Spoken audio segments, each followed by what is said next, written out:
C'est le 12 avril que j'ai décidé de faire un reportage sur le Covid. C'était le dimanche de Pâques. Chaque année, je rends visite à mes parents. À cause de l'interdiction de circuler, je pensais juste faire avec eux le tour du quartier. Ma mère me répond.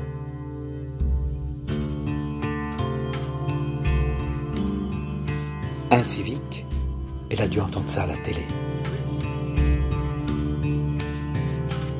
4 étages nous séparent, mes parents et moi. 4 étages, une génération et des convictions. Pour mon père, cette pandémie, c'est la fin d'un monde. Médecin à la retraite, 87 ans, en décompensation cardiaque.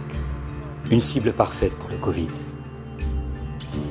Il a déjà rédigé son testament, il refusera les soins intensifs. Ma conviction à moi, c'est que cette pandémie est plus médiatique que sanitaire. Je ne nie pas le virus, la contagion, l'hécatombe du printemps. Le Covid est réel, mais la manière dont on le raconte est surréaliste. Nous sommes en guerre. Vous avez raison, M. Macron. C'est une guerre de l'information.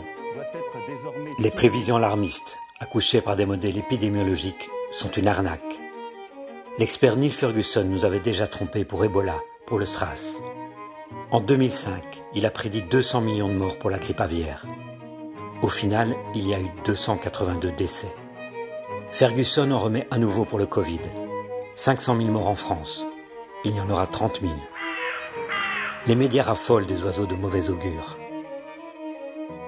Pendant 3 mois, sur toute la planète, on va faire tourner le compteur à décès et comparer les scores de chaque pays. Belgium, 12 points. La Belgique. 4 milliards d'individus vont vivre sous hypnose télévisuelle, générant une psychose collective. Je veux savoir comment on en est arrivé là. Depuis 6 mois, je me réveille la nuit avec l'impression de vivre un cauchemar, avec l'intuition tenace que quelque chose d'énorme se joue. J'accumule les indices de manipulation statistique de plus en plus flagrantes. On fait croire qu'une infime trace laissée par un virus est une maladie.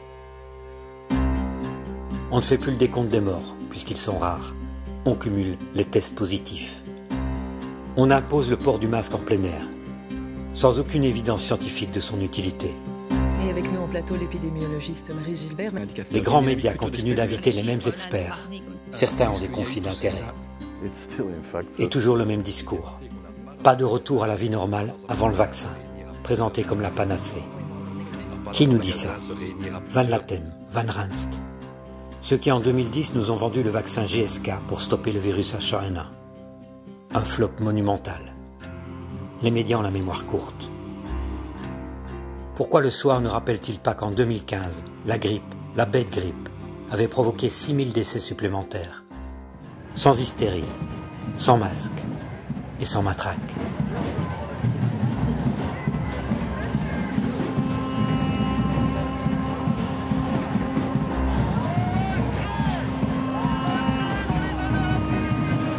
Le masque partout. C'est qu'on n'a aucune argumentation réelle pour pouvoir soutenir cette décision. Partout dans le monde, des voix s'élèvent pour dénoncer une instrumentalisation de la crise à des fins politiques, économiques, commerciales. Pour moi, c'est un grand délire, mais qui est instrumenté, parce que c'est pas Par qui ?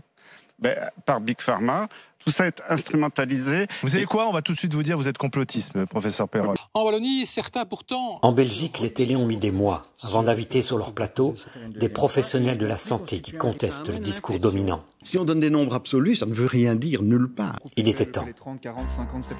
Le 9 mai, mon père m'avait envoyé un courriel. Le journal télévisé de 13h ce jour confirme la reprise de l'épidémie en Allemagne. L'heure n'est pas au relâchement. On le voit dans certains pays comme l'Allemagne, la courbe repart à la hausse. En réalité, le 9 mai, les chiffres continuaient de baisser en Allemagne. En certains endroits, on pourrait même reconfiner. J'ai vérifié sur les chaînes allemandes. Il s'agit d'un seul canton où un abattoir est concerné. Moins de 200 ouvriers sur 1200 avaient été testés positifs. Aucune hospitalisation. Le déconfinement était juste retardé d'1 semaine. Les écoles n'étaient même pas concernées. Juste un petit raccourci pour encourager le respect du confinement? Ou une simple erreur de la part d'un présentateur sous pression? Elle est humaine, l'erreur, mais elle va toujours dans le même sens, celui de la peur et du pire. C'est pour mon père que je veux mener cette enquête. Et pour toutes celles et ceux qui doutent. Qui se demandent si nous ne sommes pas victimes d'une vaste mascarade. Qu'on ne me dise plus jamais que la presse est un contre-pouvoir. Je veux faire ce film parce que je ne décolère pas. Incivique et irresponsable